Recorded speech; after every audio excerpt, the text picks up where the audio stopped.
25% crash हो चुका है। बैंकों ने लोन महंगे कर दिए, आप स्पेस एक्स करते रह गए और आपके पीठ पीछे एक ऐसा आईपीओ निकल गया जिसने इन्वेस्टर्स का पैसा डबल कर दिया। मैं नहीं मानता। हेलो नमस्ते, मेरा नाम है मानसी और आप देखना शुरू कर चुके हैं हफ्ते का खास प्रोग्राम जिसका नाम है हफ्ते का हिसाब किताब। लाया माल लाया पैसा है तो टुन पैसा है तेफाल लाया पैसा है। बात करते हैं काम की खबरों से। तो सबसे पहले एसबीआई एटीएम के बारे में बात कर लेते हैं। बेसिकली हुआ क्या है, जैसे कि आपके घर में आपको मम्मी कंट्रोल करती है, बाहर जीएफ कर रही है, ऑफिस में मैनेजर कर रहा है, ऐसे एटीएम को भी कंट्रोल करने का एक इंस्टीट्यूट है सीएटीएमआई, यानी कॉन्फेडरेशन ऑफ एटीएम इंडस्ट्री। अब इससे एक बड़ा मुद्दा उठाया है। इसने एसबीआई और आरबीआई को दोनों को साथ में बिठाया और कहा कि देखो ये जो एसबीआई है ना, वो अपने एटीएम में कैश रख ही नहीं रहा है, जिसकी वजह से क्या हो रहा है, जो एटीएम ऑपरेटर्स है उन्हें इंटरचेंज और ट्रांजैक्शन फीस नहीं मिल रही है, उनकी कमाई नहीं हो रही है। अब आप कहोगे अब ये इंटरचेंज और ट्रांजैक्शन फीस क्या भला है, तो इसको समझ लो, बिकॉज ये बड़ा नहीं है। इसका जो फीस का पैसा है ना, वो आपकी जेब से ही जाता है। ट्रांजैक्शन फीस बेसिकली क्या हुआ कि हर एक जो बैंक है, चाहे वो एसबीआई है, एचडीएफसी है, वो अपने कस्टमर्स को हर महीने एटीएम से कैश निकालने की एक लिमिट देता है। अगर आप उस लिमिट से ज़्यादा यूज़ करते हो तो आपको ट्रांजैक्शन फीस देनी होती है। अब होता क्या है, ये है ट्रांजैक्शन फीस। इसके अलावा आप बात करते हैं इंटरचेंज फीस की। तो इंटरचेंज फीस आपकी जेब से नहीं जाता, बल्कि आपका बैंक आपके बिहाफ पे कर रहा है। तो बेसिकली होता क्या है कि मान लो आपके पास एसबीआई का एटीएम है, आप एचडीएफसी से कैश निकालने गए, तो एसबीआई एचडीएफसी को आपके बिहाफ पे इंटरचेंज फीस देगा। अब आप कहोगे कि क्या ये इंटरचेंज फीस मेरे खाते से कटेगा? तो नहीं, ऐसा नहीं होता है। इंटरचेंज फीस आपके खाते से नहीं कटेगा, जबकि ट्रांजैक्शन फीस आपके खाते से कटेगा। तो यहाँ तक तो बात क्लियर है।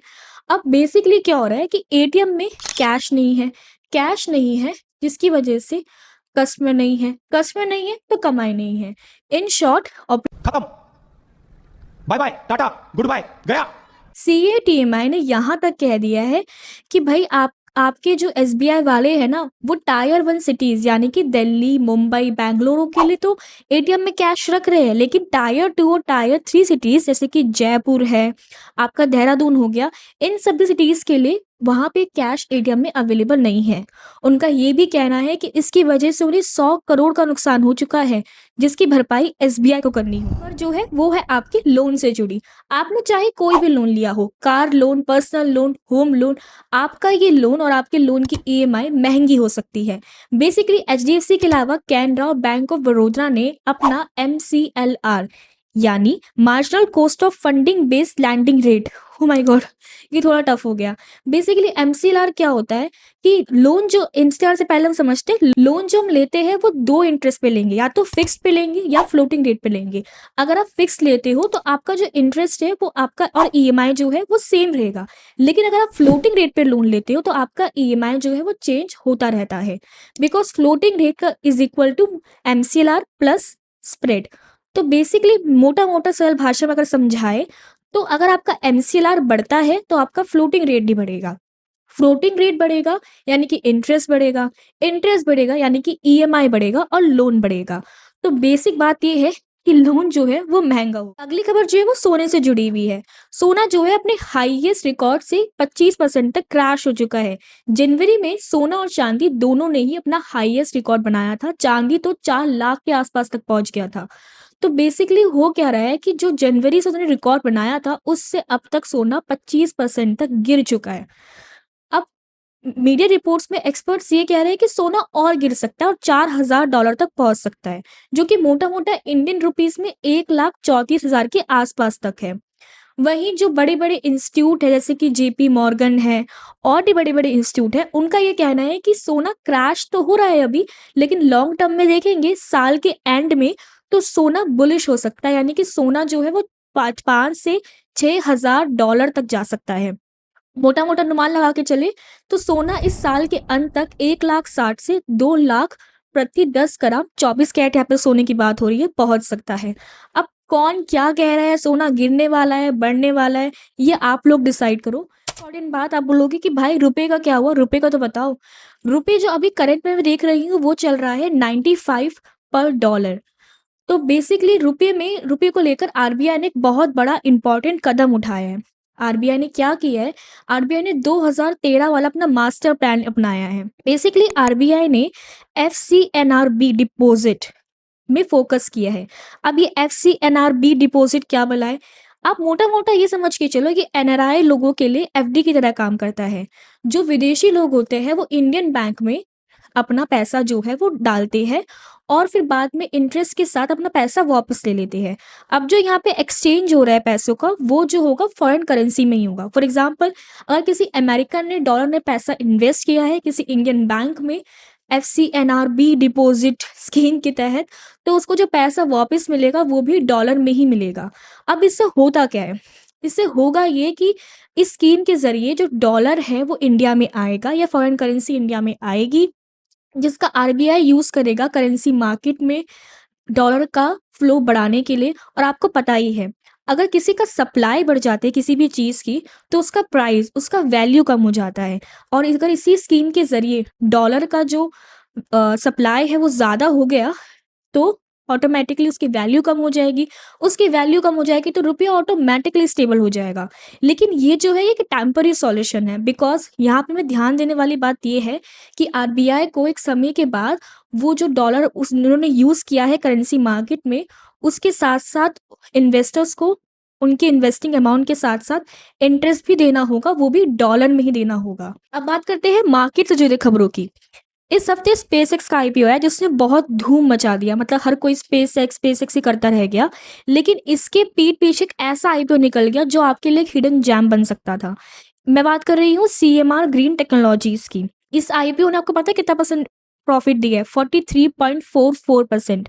प्राइमरी मार्केट अभी बहुत सुस्त है, मतलब उसमें कोई भी ऐसा एक आध आईपीओ होगा जो 11 से 12% का इंटरेस्ट दे रहा होगा, या फिर लॉस पे या फिर ठीक ठाक सा प्रॉफिट दे के निकल जाता है।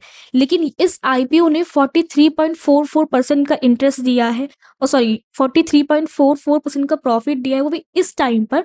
तो ये बहुत बड़ी बात है और इस आईपीओ पे किसी ने गौर भी नहीं किया। अगर आप उसको स्पेसएक्स से कंपैरिजन भी करोगे तो स्पेसएक्स आईपीओ ने 19% का रिटर्न दिया है और इसने 43.44%। आपको डिफरेंस समझ में आ रहा है? अब आप कहोगे कि इसको स्पेसएक्स से कंपेयर क्यों किया जा रहा है, या कहाँ स्पेसएक्स और कहाँ ये। तो बेसिकली अगर आप कुछ कंपैरिजन करते हो किसी भी इन्वेस्टिंग स्कीम पे या किसी भी आईपीओ में या शेयर में, तो ऑब्वियसली हम कंपैरिजन कैसे करेंगे कि हमें प्रॉफिट हो रहा है या लॉस हो रहा है? हम परसेंटेज देखेंगे, हम अमाउंट नहीं देखेंगे कि हमें कितना अमाउंट का प्रॉफिट हुआ है या लॉस हुआ है। तो इस बारे में हम कभी और वीडियो में बात करेंगे कि हम क्यों परसेंटेज देखते हैं और अमाउंट नहीं देखते। इस हफ्ते जो भारत के टॉप 10 कंपनीज है ना सेंसस की, उसमें से 8 कंपनियों का मार्केट वैल्यूएशन जो है ना वो बढ़ गया है। बेसिकली हुआ क्या है कि आईटी स्टॉक्स ने मार्केट में दबाव बनाया, वहीं जो बैंकिंग स्टॉक्स है उसने मार्केट को थोड़ा सा उछाला, थोड़ा सा बुल किया। अब बेसिक जो ये मार्केट कैप जो है वो कम से कम 8 कंपनियों का बढ़ा है, उसमें से आईसीआईसीआई बैंक का नाम सबसे ज्यादा लिया जा रहा है। तो इसका जो इससे एक हफ्ते में इस बैंक ने 56,000 करोड़ के आसपास जोड़ लिए हैं और इसकी कुल वैल्यूएशन जो है ना वो पहुंच गई है 96.1 लाख करोड़। इसके अलावा और भी कई ऐसे स्टॉक्स रहे जिसकी वजह से मार्केट अप हुई, बैंकिंग स्टॉक्स अप हुए। और इसका जो तेजी का जो कारण था ना वो बेसिकली वही है, यूएस ईरान के बीच पॉजिटिव पीस डील, और फिर ग्लोबल टेंशन थोड़ी कम हुई बिकॉज यूएस ईरान के बीच जो पॉजिटिव पीस डील की बात की जा रही थी, उम्मीद की जा रही थी, और एनर्जी प्राइस स्टेबल होने के सिग्नल भी मिले। इस हफ्ते स्टॉक मार्केट से एक बहुत बुरी खबर भी आ रही है। जब से यूएस ईरान का वॉर शुरू हुआ है तब से ये बात सामने आ रही है कि जो फॉरेन इन्वेस्टर्स हैं वो मार्केट से अपना पैसा निकाल रहे हैं। इसका बहुत ज़्यादा मार्केट में असर इसे देखने को नहीं मिल रहा है, बिकॉज इंडियन मार्केट जो है वो सिर्फ फॉरेन इन्वेस्टर से नहीं चलती है, उसका बड़ा पार्ट जो है वो रिटेल इन्वेस्टर्स भी है, हम और आप भी है। बात कर लेते हैं कि जो विदेशी निवेशक है ना, उन्होंने अपना पैसा 15 दिनों में ही 62,000 करोड़ रुपए निकाल लिए हैं। ये मतलब एक बहुत ही बड़ा अमाउंट है और एक बहुत ही बड़ा एफपीआई आउटफ्लो हम कह सकते हैं इसको। बेसिकली तो इस साल हर महीने एफपीआई से जो है वो आउटफ्लो किया गया है। मार्च में ये आउटफ्लो रहा 1.17 लाख करोड़, फिर अप्रैल में ये 60,000 करोड़ हो गया, मई में 32 करोड़ निकाले गए, और अब जून में 62,000 करोड़ से ज़्यादा एफपीआई ने अपने पैसे निकाल दिए हैं। अब आप कहोगे कि एफपीआई ये फॉरेन इन्वेस्टर्स से पैसा निकाल क्यों रहे हैं? देखो वही मेन मुद्दे हैं, यूएस ईरान वार है, फिर क्रूड ऑयल का महँगा होना, फिर रुपये का इतना गिर जाना, ये सारे रीज़न्स हैं। लेकिन मुझे लगता है एक और रीज़न भी है, वो है एआई। बेसिकली इंडियन मार्केट के पास कोई बहुत बड़ी ऐसी कंपनी नहीं है जो एआई से जुड़ी हुई है। अगर आप रीसेंट एग्ज़ाम्पल लेंगे, कोई ताइवान आई गेस एक कंट्री थी, उसको मैं करेक्ट भी कर दूँगी। तो ताइवान ताइवान जो कंट्री थी ना, उसका जो स्टॉक मार्केट था, वो इंडियन मार्केट से भी अप हो गया और उसका रीज़न था उसकी एक एआई कंपनी, जो कि बेसिकली आई गेस सेमीकंडक्टर्स बनाती थी एआई से जुड़े हुए। तो उसी एक कंपनी ने उस पूरे स्टॉक मार्केट को अप कर दिया। अब ये खराब भी है, अच्छा भी है। खराब कैसे है? खराब ऐसे है कि वो जो पूरी स्टॉक मार्केट है, वो किसी एक कंपनी पे बेस्ड है। एक कंपनी की वजह से अप हो गई, कल को एआई का थोड़ा क्रेज़ कम हो जाएगा, तो वो पूरी मार्केट डाउन हो जाएगी। जबकि इंडियन मार्केट में ऐसा नहीं है। इंडियन मार्केट पे अलग-अलग सेक्टर का इन्फ्लुएंस है। लेकिन ये बात सच है कि इंडियन मार्केट के पास शायद कोई ऐसी कंपनी या कोई ऐसा एआई बूम नहीं है जिसकी वजह से फॉरेन इन्वेस्टर्स अट्रैक्ट हो, वो पैसा लगाए। बिकॉज़ में हम वीडियो अपनी ख़त्म करते हैं कंपनी के एक तड़के के साथ। तो टाटा सन्स से जुड़ी एक खबर सामने आ रही थी कि 12 जून को टाटा सन्स की एक बोर्ड मीटिंग हुई। बेसिकली वही डिविडेंड और प्रॉफ़िट और इन सब के बारे में चर्चा करने को लेकर। लेकिन वही बात है जैसे कि आपके ऑफ़िस की मीटिंग्स है, वो किसी और का मुद्दा होता है, कुछ और मुद्दा उठ जाता है। वही वाली चीज़ हुई कि किसी एक बोर्ड ने मुद्दा उठाया कि भई कौन आगे बनेगा और ये जो आपका जो चंद्रशेखर हैं, उनका क्या होने वाला है, बिकॉज़ उनका फरवरी 2027 में अपना दूसरा 5 साल वो टर्म पूरा करने वाले हैं, उनकी उम्र 62 साल है। तो उनको लेके डिस्कशन हुआ, जबकि जो चंद्रशेखर जो है वो मीटिंग में थे ही नहीं और उनको लेके डिस्कस भी हो गया। तो बेसिकली मोटा-मोटा ये हुआ कि कुछ नहीं हुआ, ठीक है? और टाटा सन्स का अगला चैप्टर कौन होगा, कौन इसका क्या बनेगा, क्या होगा, क्या नहीं होगा, वो तो भगवान जानता है। ऐसे एक अगली वीडियो के साथ, तब तक के लिए देखते रहिए no more. Thank you, bye.